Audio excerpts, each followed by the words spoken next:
I was raped from the age of 7 till the age of 18.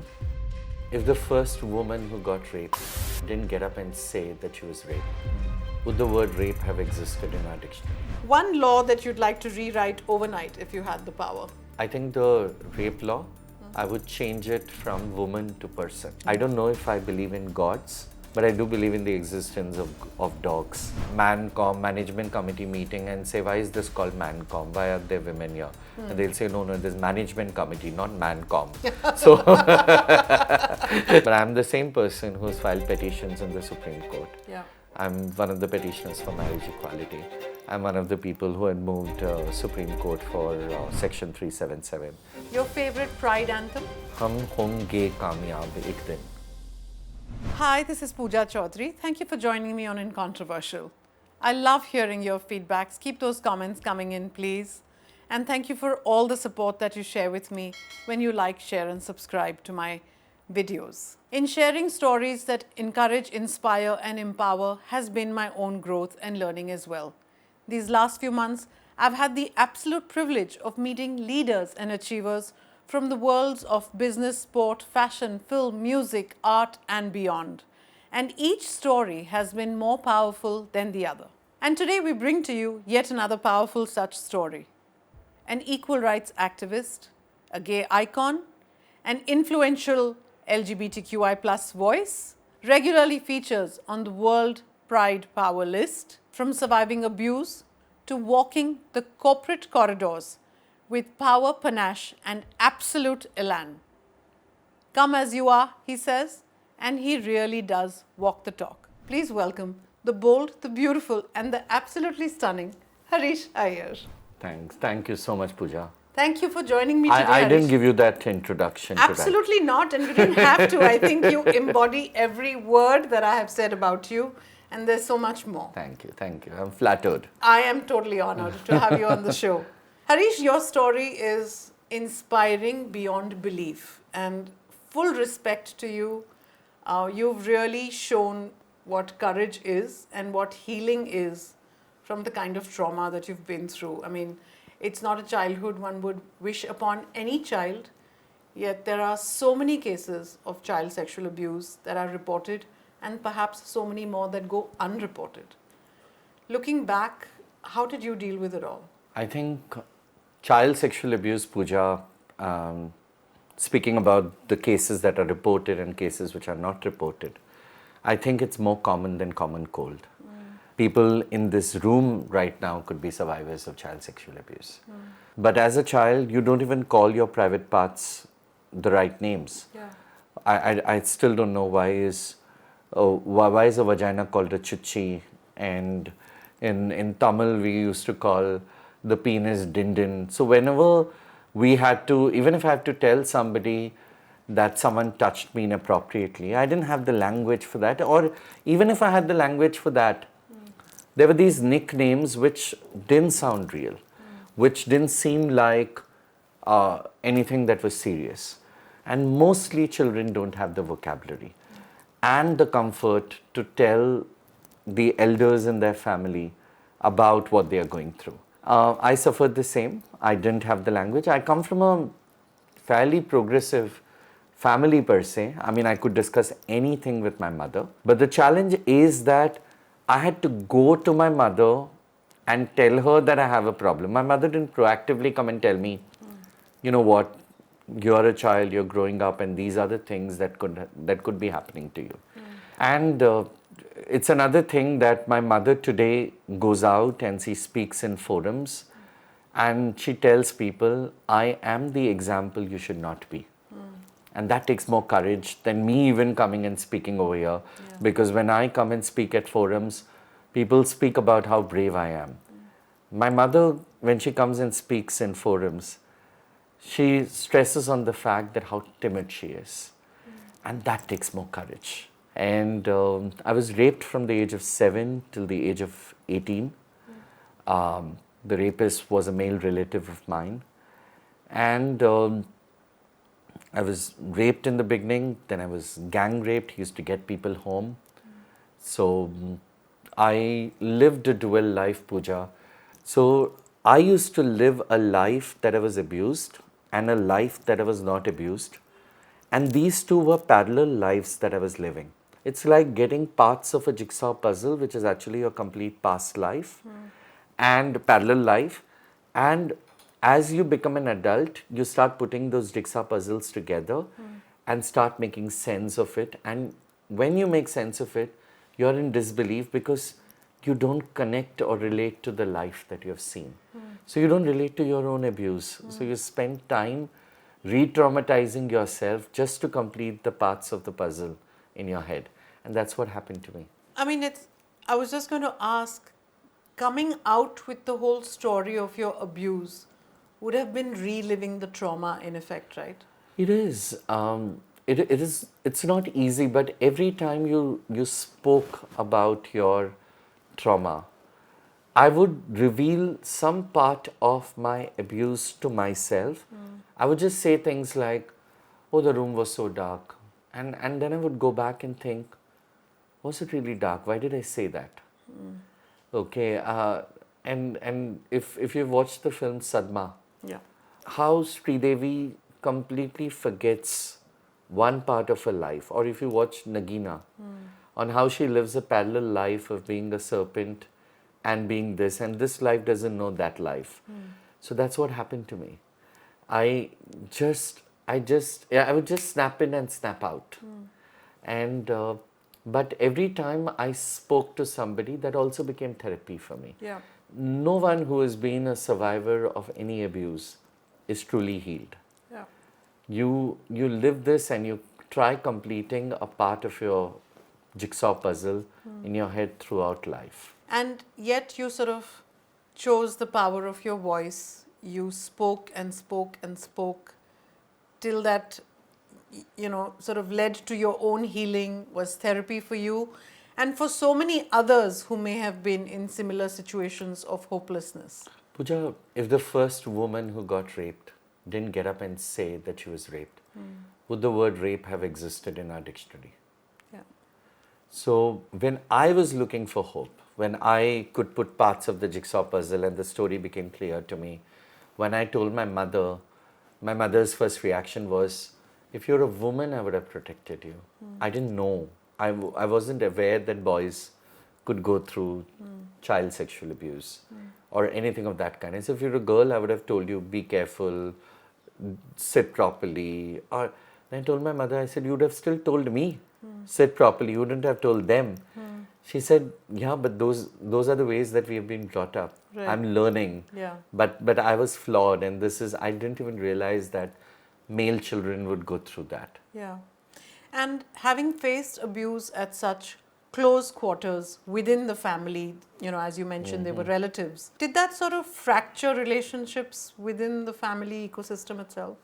It did. Not every male relative in my family was an abuser. It was one person. Of course. And it was an extended family. Yeah. But I would have easily become a misandrist. But thanks to all the good men also I had in life, lovers I had in life, friends I had in life who basically made me understand that standing up for equality is not confined to one gender. It could be everyone who could stand up for equality, and that's feminism. And how did you deal with all that hate burning inside you? I think, Pooja, hate destroys the hater. It doesn't destroy the one you hate. Never ever, I think, had the thought of destroying even my abuser. I think there is very, very, very little data on what really happens in the minds of people who commit such ghastly crimes. That's a question that I am asking, and I don't think the solution comes by just demonizing and wishing the person dead. If I see my perpetrator, I'll sit down with him like I'm sitting with you, and I'll have a conversation with him, and I'll ask him, what prompted you to do so? And will you be willing to speak to 10 other people so that others who are prompted to do this are able to realize the telltale signs and they don't do it with another child? I don't know if I'd forgive him. I don't know these big words, but I would like to get into his mind. I know it's very dark there, and I want to know, where did the darkness come from? because light has a source, darkness doesn't. It's universal. It's wonderful that you say that counter hate is not the answer to hate. Yeah. But at what point did healing turn into a sense of purpose for you? I had a dog, a German Shepherd called Jimmy. And as I told you, I used to get parts of a jigsaw puzzle which used to complete itself. And when these pictures were completing itself, one of these days I came and I took Jimmy. We used to live in Chembur at that time. My aunt and uncle, not my abusers, but my aunt and uncle used to live in Chembur, and they had Jimmy's, a German Shepherd dog. He used to, so the moment I came home after getting abused, he used to insist that I go and speak to him. And he would come sniffing me and he would drag me to the room. And he would sit on the bed and he would ensure that I sit on the ground with my face facing him. And I would tell him, Jimmy, you know, this happened to me. My first therapist was my dog. Jimmy, this happened to me. Jimmy, that happened to me. Every time I spoke to him, Pooja, tears would trickle down my eyes and he would lick my tears. And that's why dog is the inverse of God. I don't know if I believe in gods, but I do believe in the existence of dogs. And my dog Jimmy was just that. He was a savior. He would not only save me, he was a very ferocious dog, by the way. You bo bo bo bo bo, you go and bite German people Shepherd, and everything. yeah.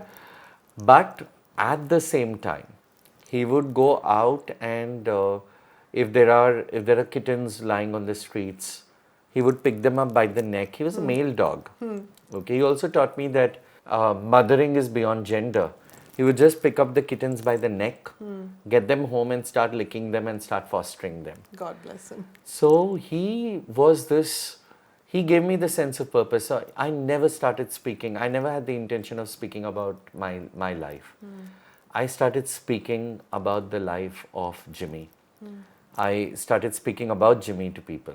I used to say, you know what, I have this wonderful dog. I used to be a very timid boy. I used to not look at people in the eye and speak. I would never visit a restroom. I would come home. But I was very good with theatre because anywhere where I could wear another mask, I was very good. I was very good in public speaking. But the moment the public speaking would end and I had to interact with people, and then I started fighting for animal welfare. So I would pick up this timid boy that I was that time, would go out to the streets, and if there are people selling parrots, I would go and fight with them, give them mukkas and drag them to the police station. Because for me, those were Jimmy's friends and I had to protect them. And I don't know how and when while fighting for Jimmy's friends, I one day started speaking about myself. I still remember, it was very filmy, so to say. I used to study in Bombay, Khalsa College in Matunga. And I was on stage, I was performing, and there was this, people were bullying me, and there were people who were calling me Hijra, Chakka, and waddles and whatnot. And I was on stage in a performance, and imagine, and Sardar College, and people had scared me about Sardars and everything. I was on stage and suddenly I didn't have God with me, I had my dog with me. And I took the mic close to my mouth and I said, मैं 7 साल की उम्र का था जब मेरा बलात्कार हुआ और 7 साल की उम्र में माँ कसम बहुत मजा आया. I switched off the microphone and threw it into the audience and I ran to the restroom to crying. That was the first time I cried publicly about my abuse, where I told everyone about my abuse to a whole crowd. And then I was called on stage and the whole crowd that bullied me became my savior. They gave me a standing ovation. And the same crowd, every time I went out and people teased me, the same people, many of them Sardars, would stand to protect me. So I'm quite an atheist, but if there was some religion that was closest to me, it's Sikhism, just because of those people who stood with me at that time. Wow. What a bold and empowering story, Harish. I cannot even begin to sort of think and imagine what you went through. But from there on to today, walking the corporate corridors of power, you're senior vice president, as you say, diversity, equity, and inclusion at Axis Bank. Yet you're an MBA failed, as you Oh, told me. yeah. MBA, NMIMS. And in finance, I work with Axis Bank. Had they seen me and probed me a little more, I would have never got this job. And you really sort of walk the talk in the portfolio that you champion, right? Come as you are. How difficult is it to really get stiff, black suited bankers and the corporate world to really walk the talk there? I found bankers to be incredibly boring. I never dated a banker. मेरे को लगता था ये क्या है ये कहाँ invest किया क्या पैसे डाले what are they because I was more but I didn't have a job at that time and I found a good friend of mine called Asha Kharga who used to work with Axis at that time and I found her as a common friend and I wrote to her saying that I've applied here, but there are like 3,000 applications. I applied through LinkedIn. I said, can you just put in a word? I don't know what magic she did. So she went and spoke and then silsila ye chahat ka na maine bujhne diya. They kept interviewing me and interviewing me and interviewing me. I was also thinking, what will the bank do with me? I can't say debit and credit, but they took my life story and they saw skills as a template. I bring in skills of thinking out of the box or saying the most badass things in the most inappropriate forums. Like I'd go to a ManCom management committee meeting and say, why is this called ManCom? Why are there women here? And they'll say, no, there's management committee, not ManCom. But I've seen that there are, and then they made me realize there are women here and they do want to have women here. Yeah. But the whole idea of Skill India, where you use skills as a template to hire more than anything else, more than and how do you get skills? Some of these skills are life taught. Yeah. We started a campaign called Housework is Work. And that came from a personal experience of the fact that my mother used to stay at home, very well read, knew about a lot of things, and my aunts used to go to work. And somewhere, my mother was seen as less important because she wasn't financially bringing in money. Yeah. But she knew about more things. She was more open-minded than the corporate-going folks in my family, in my joint family. But I'm sure that if my mother was given a HR-related role, she would have done a job beautifully. Similarly, we received a resume of somebody in our office who basically she had like experience. She had said that I'm the head of learning and development, head of compensation and benefits, and she put her surname at this household.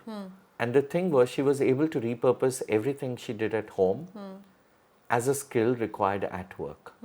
She said, if I can organize the cupboard, I can organize the files on a desktop. Yeah.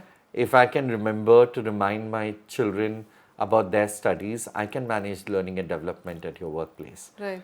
So sometimes your life teaches you skills which will become your currency at the workplace. Yeah, yeah. And when did you sort of, embrace the feminine side of you? I mean, you're wearing a beautiful cotton jamdani today and looking ravishing in it. And you do dress like that to work as well.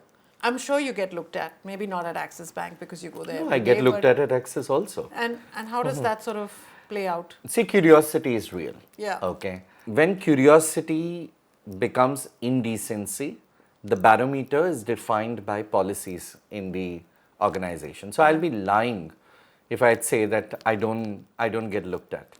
And as women or as people with feminine experience, it's real. You know if someone is looking at you the wrong way. Yeah. For survivors listening to your story, Harish, and for people who may be feeling hopeless, as you perhaps did once many, many years ago, what's that first small step that you would take towards helping them heal and helping them recover? I do this imagination exercise which one of my counselors told me. He said, imagine So if you're reading a book, walk into a library, you see a bunch of books, and all the books are about you and chapters in your life. You remove the most painful chapter because you're in a morose mood, you're sad, you're upset. You imagine yourself reading different chapters, feeling more bad, horrible. But you also imagine you closing the book once you're done, putting it back into the shelf, coming out of the library and looking at sunlight. So for me, I only imagine me reading the book. Most of us do that. And that stays with us. Embrace them, completely feel bad, cry if you want to, feel upset. Never tell a survivor to forget what has happened to them. Instead, tell them that I'm with you. Don't go and hug them. I'm with you. If you want to hug me, I'm there. So don't become the light of their life. Help them see Help the light. them see light themselves, Yeah. see their own light. Yeah. To critics and cynics who say that, and perhaps have rolled their eyes at you, I mean, that, oh God, here's another survivor and he takes off again, and, he's sort of ranting. And, There are many who say that. yeah, I mean, what do you say to those guys? I used to feel very bad at one point saying, and many people from my community itself, because they were very upset because I said that I was a survivor of child sex abuse, and in the same breath I said that I was gay. So people said that now I'm going to give an impression that all people who are gay have gone through child sex abuse. Yeah. So people were upset, and many people even wrote opinion blogs about me, and people doubted the authenticity, the veracity of my story. I said, you're free to feel anything. As long as, if you think that I'm a very good storyteller, and if that brings you this thing and you don't believe in the thing, it's fine. I mean, you can, but I'm the same person who's filed petitions in the Supreme Court. Yeah. I'm one of the petitioners for marriage equality. I'm one of the people who had moved Supreme Court for Section 377. I have a case for blood donation because gay people cannot donate blood. I was one of the case studies for POCSO, Protection of Children from Sexual Offences. I participated in that conversation. Sometimes the only male person over there coming out and saying that, you know what, I'm a survivor. So all of this has led to POCSO law. Yeah. Okay. If it's a beautiful story that has led to that, so be it. Yeah. More power to you, Harish. On that note, I'd really love to have a quick rapid fire with you if we can. Yeah. Yeah, super. One law that you'd like to rewrite overnight if you had the power. I think the rape law, I would change it from woman to person. Okay. The victim should be changed from woman to person because any person could get raped. Yeah. If you had to ban one word from TV debates forever, which one would that be? I think too overrated is nepotism. I think as long as you bring courage and conviction, I don't care about your bloodline. Okay. A book that you would recommend everyone to read? I don't read a lot of books. I'll rather say the film that everyone should see. Okay. Chalbaz, Lamhe, Sadma, There all goes Sridevi the films. Sridevi, the ardent Sridevi fan that you are. Yeah, all of them are beautiful movies. Yeah. The one thing that India gets terribly wrong about the LGBTQI world. They think that they need to empower us. I think otherwise. I think they need to realize how much we are empowering them. And the collective power that we actually hold. Collective power that we hold, and we're already empowering them. They've just not recognized it. Yeah, just a matter of time, I guess. The most controversial compliment you've ever received? You look like a girl. You are a pretty girl, but have you? I said, I have a penis. If tomorrow love and identity were no longer policed, what would you fight for? The only thing that I'd fight for is animal welfare and the environment. I think those are bigger causes to fight for. I think everything else, if consent was respected, love was not policed, and identity was not an issue, we all would be environmentalists fighting to ensure that we live in a happier planet. And the only one species which is absolutely not needed in this planet is human beings. You get rid of humans. I'm not saying, I'm not asking for a genocide. Yeah. But if you get rid of humans, the world will just function as it is. Yeah. And happily. And very happily. Yeah. Okay. One advice you'd give to your 16-year-old self? I'd tell my 16-year-old self that it's okay to love, it's okay to feel affection, not just for another man that I was identifying as a boy that time, but also to myself. I felt a lot of guilt. Even if I would masturbate, I would feel guilt. I felt pleasure was something that I need to feel guilty about, whether I felt it for myself or for another person. And I just, if I could just have enjoyed my body and enjoyed the fact about how I feel about others' bodies at that time, and that love could be consensual and love could be kind and love could be overwhelmingly beautiful, I would have been a better person. I would have lived more during those years and felt more during those years. I didn't allow myself to feel. Beautiful. A controversial opinion that you would never apologize for? Animal welfare. The love for animals for me is more than the love for human beings that I have. Yeah. So if there was a child and if there was a dog which was howling, or a cat, or a bird that was stuck in a tree, and if there was a child who was calling for help, I'd run to the animal, because I know that the child might find another person. The animals might not find anyone. And yet I think I've done very little for animals. Very, very little for animals. I think I do more for human beings, and that's the bane of sharing my life story all the time.